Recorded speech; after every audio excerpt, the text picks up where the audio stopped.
Football and basketball separated at birth and a lot more. Let's get to it.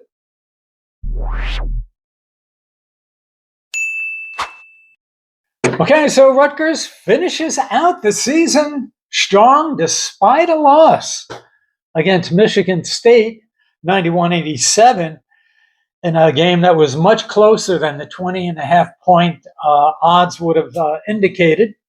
And Rutgers women's basketball gets a hire, and in pretty quick order, although it might not have been the hire that many people were looking for. Nonetheless, the vibe check, the vibes around the basketball programs, feeling a little upbeat after this past weekend. Hope you all enjoyed a terrific weekend and beginning of the weekend. We're now into springtime. You know, after a brutal winter, it's nice, at least temporarily. We might get some snow around St. Patrick's Day.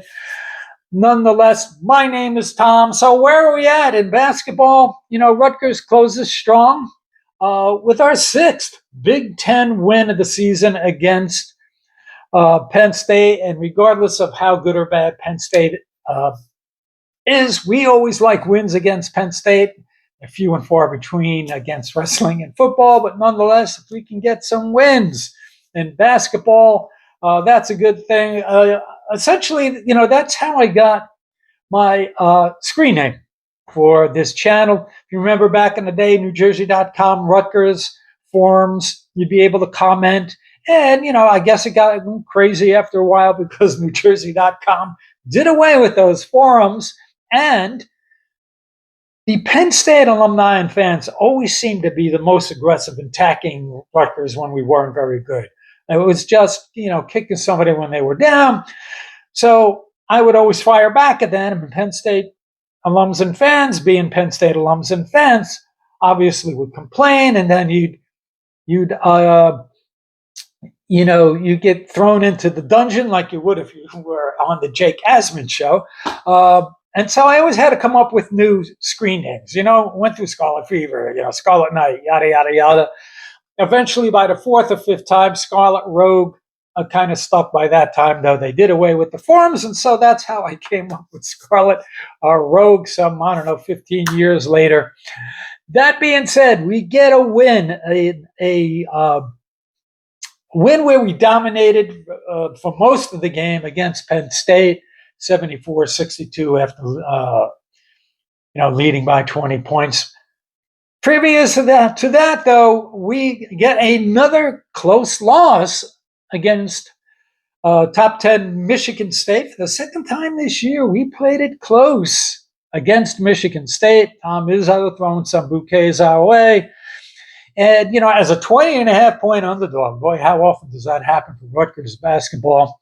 But we get, even though it was a loss, we kind of feel like it was a win. So where are we as a program? Is it like football separated at birth? We're beating the bottom dwellers. And if you play well against an elite program, are we making progress? Are those our baby steps? Michigan State was kind of a surprise. You know, early on in the first half, Michigan State was leading 31-20, but we had a lead. And, Michigan State in that game in the first half was shooting well, but they weren't getting enough attempts. We were turning them over and playing good defense. So the fact that we were hanging in there for a 31-30 deficit at the halftime, we're thinking, okay, we're waiting for the dam to break. Michigan State, as you think they come out firing in the second half, and they get like 4 dunks in a row in like a minute and a half, and it was like an 11-0 run, and they start to stretch the lead, and you're like, all right, here we go. And but then Rutgers, shock of all shocks, they don't roll over. They fought back, and you have to give Steve Pikiell and this team credit. They go on like a 30-14 run, and they get within 2 points, causing a lot of existential angst and quiet in East Lansing. They had led by as much as 19 points, with a little over five minutes left, from that point on, we went like 9 for 9 from the. When does a Rutgers team in any stretch go 9 for 9 from the field? This is not your older brother Steve Pikiell's team, and in that last couple minutes, when we get it down to 2 points, very unlike Steve Pikiell teams, to hit all the shots that you need to hit down the stretch. Going 9 for 9 is good stuff. But then Jeremy Fears, who killed us in both games, he hits some key free throws to extend the lead, going for 21 points and sealing the win. So, is it a moral victory? Who knows? Not going to debate that. Michigan State is a much more talented team than we are. But production, 87 points in during regulation time, most points we scored this season. So you'd like to see productivity. The problem is consistency and bringing that productivity forward. Tariq leads with 25 points, 5 assists, shot 8 for 17 from the field, and 4 for 5 from 3, and a perfect 5 for 5 from the free throw line. Gee, something new for him. Tariq for the year is, maybe we'll get back to that later. Mark starting to, continuing his breakout. Caden Powers also did well. Lino scoring 14, Caden Powers 11, and Caden had hit some big threes to keep us within distance of Michigan State down the stretch. And, these freshmen, they're starting to contribute, develop more consistency, develop more productivity. Caden's a little bit up and down, but this is a tale of two teams, halves games, so that's not at all surprising. Agboli, talk about a tale of two players. Agboli was awful the first part of the game. Second half, he comes alive. He gets a lot of points on the inside. He winds up scoring 13 points and 6 rebounds in 20 minutes. But of course, in his best production, he winds up fouling out. So it's that kind of outing for him. And, we get killed on the boards, 38-21. But, what Tom Izzo wants to do. He's an old school kind of guy. He wants to defend and rebound. In the Big Ten, they out-rebounded us 38-21. Nonetheless, it's a loss. It kind of feels like a win. They fought back, and that's what you want to see. If the team rolled over down the stretch, then Steve Pikiell's seat would have been very hot. But being that we've played well enough down the stretch and we fought back, Steve's seat is lukewarm. So we go on to Jersey Mike's to face Penn State, and we do dominate in a 74-62 win. This was a regular season that began with the worst fears about this team, and that we might not get any Big Ten wins. We might get, a 7-win season like Seton Hall. And, what was that going to do to attendance at games and, momentum? And can we keep up the sellout record, all that kind of stuff? But we dominate. Near sellout crowd. You never know with these announced numbers. And I know we talked about this at football. The announced numbers are never close to what the actual numbers are. But, we beat the bottom, like football. We beat the bottom feeders. You got to beat who you're supposed to beat. I'm starting to think it's in our Rutgers athletics DNA. Nonetheless, this team has gotten better. They've definitely made progress, and we were led by no other than Tariq and their freshmen. We still have needs at the 5 position, a wing defender and a consistent shooter, 3-point shooter, scorer. But Lino and Caden have upside. That begs the question whether or not they started to get the playing time a little too late in the season. Could it develop further, or they just needed this time as true freshmen to get some development and develop some chemistry. It'll be interesting to see if they stay. There's some chatter about there might be guys going. We'll see about that. I know Tariq had some positive comments about these guys being able to, uh, you know, create some damage next season. But we'll see about that. The off season should be very interesting for men's basketball. But nonetheless, Tariq and Derek Buchanan finishes strong, gives us hope for the future, along with the freshmen. Will depend on how we spend and how we fill our needs. Nonetheless, game was back and forth through, the first few minutes. Penn State actually led like 10-8. And then we take the lead, of course, on a Tariq three-pointer. Caden Powers hits a three. Then we're off to the races. We outscore Penn State 35-11. And we go into the locker room, I don't care who it is, with a 43-21 lead. That's good stuff for us. You're thinking, okay, this is how you want to finish. Forget about the rest of the season. Let's finish it. Hopefully we don't give up a big chunk of that lead, and we wound up doing that even though we were pretty much in control the second half. And you're thinking, okay, this is how we want to finish.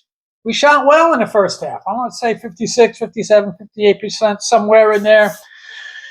12 minutes left. All right, we're up 20 points. It's like 54-34. But Penn State scratches back, and our shooting kind of cooled off a little bit. And we wound up shooting overall for the game 44%. So our, mid-50s kind of cooled off in the second half. And then we do what we do. We didn't, even though we shot well in the first half, we didn't shoot well from three. And overall for the game, we shot 31%. It's in our DNA. What can I say? Penn State fortunately shot 3 for 22 from three, and that's like 13%. So that kind of helped keep maintain that big lead. And by the last several minutes of the game, the lead was too big, and we held on to secure a 12-point lead and sweep the series and get some trash talk credit in there. Whenever you can sweep Penn State in any season series, that's a good thing. Once again, we're led by Tariq, and I'm going to throw some bouquets his way. I've done this a lot this year. He was a guy that I thought would be our leader. Some people thought, oh, this is a rotational guy. He's not a Big Ten guy. He'll be coming off the bench. He was our leader. He led against Penn State, scoring 18 points, averaging about 17 points a game, slightly below Ace Bailey, 90.6% from free throws. And this team, as I've said several times before, has made progress. We don't have to sweat those free throws like we used to. We used to throw up rocks. Field goal percentage, 44%, slightly under or slightly over. If he can improve his efficiency, we got something in Tariq, and he can be the unquestionable leader or cog in the offense next year, and for a guy that many thought would be a rotational piece. Mark, breaking out at the end of the season, he was 16-4-2 against Penn State. Hopefully he stays and he improves on his 40% field goal shooting. A lot of people were down on his ability to shoot, create his own shot, drive it to the basket. That's okay. You need that kind of guy who provides spark and can penetrate, but if he can improve his efficiency in shooting, three-point shooting, 22%, that's pretty much J. Mike territory from a couple years ago. Nonetheless, if he can improve that just under 80% free throw shooting, that's pretty solid, especially for us. J. Mike added 11-4-4. He's a kind of a guy now that, he's a team leader, but he's a little bit inconsistent. He'll start sometimes, come off the bench other times. He'll be up and he'll be down, but an overall plus for the program. Darren Buchanan had a nice finish. He had a strange kind of meandering path this year, but he finished with 8 points, 13 rebounds, 2 assists. And love to see the rebounding from a 6'7", 235-pound forward. We need a guy with a physical presence, and he kind of has that physical feel to him in that play style. nonetheless, for the season, he, for a guy that is 6'7", 235, he averaged like 8 points and 3.5 rebounds per game. You want to see more production from him. Double digits in points, and maybe average 8 rebounds per game. He shot under 60% from free throws. That has to improve. But overall, from the field, he shot 47%, which was pretty good. He didn't. His playing time was kind of sporadic, depending on how he was playing his production. He averaged just under 24 minutes per game. So maybe it's a matter of getting more minutes. Who knows how that will all shake out going forward. Dylan Grant finished with 6-4 and 2 in 27 minutes against Penn State. Second half of the season, I don't know, maybe he was sick, maybe he was injured, but he started off strong. Mid-season he lacked productivity, and he, in 27 minutes, had 6 points, 4 rebounds, 2 assists. But he surprisingly finished at 10 points per game and 4 rebounds. The points per game might have been a little more than I would have thought. So there was a little more production there than I might have thought. And 72% free throw shooter, which is kind of solid, but he is a Rutgers 3-point shooter at just below 31%. Ogboli had an Ogboli kind of game after a decent game for him, a good game against Michigan State, despite filing out. 5 points, 3 rebounds in 16 minutes, and his bugaboo, 4 personal fouls. I think Coach even might have said this after the game. That's, kind of his thing he needed to improve on. Chris Nowilli showed up. He had 7 points, 2 rebounds, and an assist in 18 minutes. His development is up in the air. This was a guy that people thought might have been that next generation guy for us, but his productivity is kind of, again, inconsistent and a little bit wanting. Caden Powers, 3. He's across the board, 3 points, 3 rebounds, 3 assists in 16 minutes. His production needs to even out. He's a little bit up and down. I thought he can be that 2 guy, legitimate 2 guard. He needs to be a little more efficient and consistent in his shooting. Herwin Zerno, 0 for 2. Didn't get a lot of playing time. Surprisingly, he finished the season averaging 6.5 points per game. And I thought that was higher than I thought. He had those games where he'd scored double digits and then disappears for 0 points. But he only shot 35% from the field for the season. 32.9% from 3, and decent 77% free throw shooting. But if you're going to be that designated shooter, you're going to be that impact designated shooter, 3-point guy, whether starting or off the bench, you have to be a little more efficient and consistent. So it's off to Chicago for the Big Ten tournament against number 11 Minnesota. Rutgers is number 14. That game is on the Big Ten Network. Minnesota last won the matchup 80-61. You remember that game? That was the Tom Thibodeau game where I think it was Minnesota. Their starters did all of their scoring and played all the minutes. Mark led us in that game with 16 points. And nonetheless, Minnesota will probably be a favorite, maybe a little better than slight favorite. Let's go out there and get a win.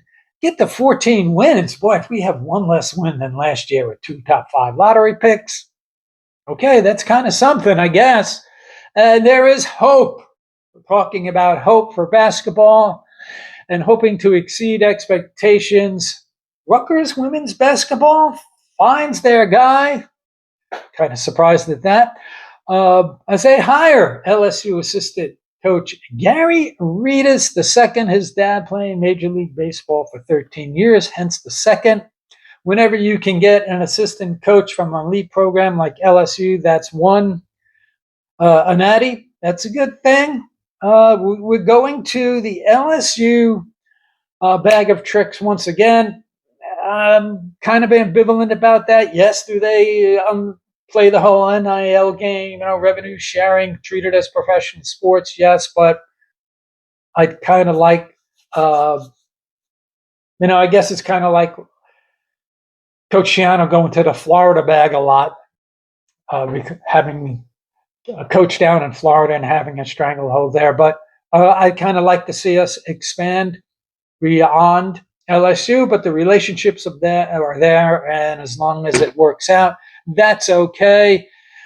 Carly Thibodeau Dodonis of Fairfield was a favorite of Rutgers fans and watchers of the program, but apparently she wouldn't take the call. So Reedus is the guy, worked on under Kim Mulkey, who was elite with Natties at Baylor and LSU. And was it NewJersey.com? I think they first said, no, they're not going after her, but then there was a story that they were, and I didn't think there was much chance. So maybe it was just going after Gary. Nonetheless, he's 36, so he's a younger guy. Coaching time, he's been at SMU, Vanderbilt, Delta State, Division II, as an assistant. His first head coaching position. Some people see that. You kind of, for this, you want an established coach within a track record of winning. That would have been a good strategy for us. But being 36 and being his first time with a president and an athletic director that he has relationships with, there might be some time to develop as long as we make some progress. And he's known as a super recruiter. And he's best at recruiting and relationship building, which a lot of people see as the sine qua non. This is what you need to do in today's modern athletics. But it's good if you have the good relations, but I'd rather have an elite X's and O's schematic leader of men, leader of women kind of coach. You look at Fran Brown, elite recruiter. Syracuse was, what were they? 3-9, 3-10, 4, whatever they were this year. And no, it wasn't because they lost their quarterback. Their defense was worse than Rutgers, one of the worst in the nation. And Cliff Kingsbury was another guy who was thought to be, an elite recruiter. He can recruit the quarterbacks to work the system. As a head coach, he wasn't so good. So I'm a little bit ambivalent about the super recruiter as being the CEO coach who knows how to win, but hopefully it works out and he can pilfer some recruits destined for LSU. And apparently he has some relationships. Is it with Tennessee? I think with Tennessee. One of his besties, the guys from the Night Report, were talking about how one of his best friends in life is an assistant on Tennessee, another elite program.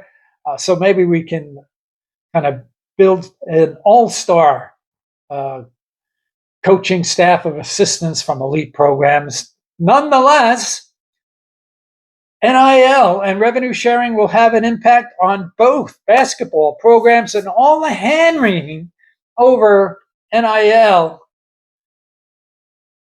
might be much ado about nothing, as my opinion, and I've talked about this a bunch, the much needed restraining of NIL is on the way with executive orders from President Trump. And I've talked about this, and it's much needed. And it targets the things I've talked about that should be targeted. It targets pay for play, because that's what it is. We've now legitimized what we used to do behind the scene. Now it's out in the open. We're still doing it. It restricts third-party collectives from paying athletes directly. And NIL isn't about paying athletes directly. It's about taking advantage of your name, image, and likeness so you can build a legitimate business model to take advantage of that. Now, that has its problems. I'm okay with, if you want to come up with a business plan, a legitimate business plan, sells your jerseys or hoodies with your name on the back, fine, but that causes problems, on a college amateur athletic team, because the quarterback is going to be getting all the publicity, the wide receiver, maybe the running back, and the left guard who's really important that nobody knows about isn't going to be able to take advantage of much NIL. So even with NIL, that creates some issues. But paying athletes directly also creates issues. And I'm tired of reading articles and stories about, well, this player was offered $3 million, this player was offered $2 million, $10 million. Players aren't supposed to be offered anything. So these collectives, I'm all for them being smacked down and regulated. The other thing, so the big voices for college football at this meeting at the White House, Nick Saban, Urban Meyer, you know that they're not crazy about this. So we'll see how that all shakes out. It also, the executive order protects women's and non-revenue sports. So even though women's sports don't generate revenue, we see the financial issues that the WNBA has. But if you want to protect Olympic sports, this is also a good thing. Remember the controversy at Rutgers several years ago when we had to cut Olympic sports to save the budget, and that was a huge controversy. Said this a million times. College sports is amateur athletics. Yes, coaches get paid, administrators get paid, but like a nonprofit, only the managers of the nonprofit, the supervisors of the nonprofits get paid. Well, everybody else is a volunteer because it adds to your resume. You're getting life's lessons. Some internships are paid. All right, you get a bit of a stipend to make it worth your while. But essentially, that's exactly what athletes are. And by the way, and we've talked about this, if you live on campus at Rutgers, all in, tuition, room and board, this fee, that fee, food, expenses, marketing, publicity, life coaching, business coaching, relationships that you establish, that's 55 grand a year or more. And at the end of 4 years, if you stay 4 years, we're talking $220,000 plus that you're getting paid. So that's the best kind of internship possible, especially when you talk about free education. So I think this executive order is trying to save college athletics and academics act. So protect women's and non-revenue sports. And it challenges whether athletes are employees. Either you're a student or an athlete. If you're going to be treated like an employee, then you know what? You have to pay your own bills, pay for your own education, pay for your own travel expenses, pay for the personal and professional coaching that professionals and managers and CEOs have to pay for to improve themselves and their businesses. You have to pay for all that. You can't have it all ways. You can't say you're an employee and you want to get paid a salary and then have the state and the university pay all your expenses. That's not how this works. And then lastly, it seeks to prevent antitrust legislation or legal challenges against the NCAA. Now, the NCAA just about loses everyone. Well, they've won a couple lately. Their legal challenges. But nonetheless, unlike the NFL, which for years, up until recently, a few years ago, was considered nonprofit. That was offensive. Those were for-profit businesses. They weren't nonprofit. Universities are not for-profit, unless you're one of those fly-by-night kind of technical kind of for-profit, and we know universities, and we know who they are. But when you're talking about the overwhelming majority of universities, they are nonprofit, generally state-funded universities. So they shouldn't be treated as a Fortune 500 company that's strictly for-profit, engaging in antitrust behavior. So that's where we are right now. I'm sure some people will have contrary opinions about NIL and revenue sharing, but nonetheless, basketball kind of ending on a on a positive vibe check. It should be an interesting. We love this time of the year if you're a Jets or Giants fan because it's all about mock drafts, draft, and transfer portal season, and looking forward to the next season for Rutgers athletics. Everybody enjoy the rest of your week and the beginning of spring, at least for now, and we'll see you the next time.